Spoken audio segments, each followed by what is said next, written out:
nieko, tik norim perduoti linkėjimus mūsų amžiniem varžovui Rytui. Tai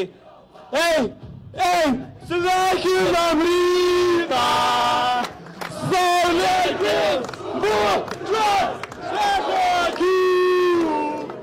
Jos užvis šviesa nematyta!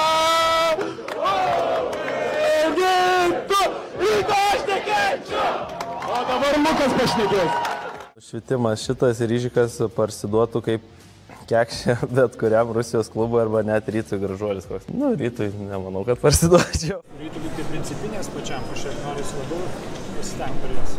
Nu, kaip, aišku, visada norisi laimėti prieš gal Lietuvoje ypač norisi dar geriau pasirodyti ir Vilnius kaip nuo mažens yra toksai kaip ir kaip čia lietuviškai rival, tai norisi, aišku, norisi gal biškį tokia daugiau motyvacijos.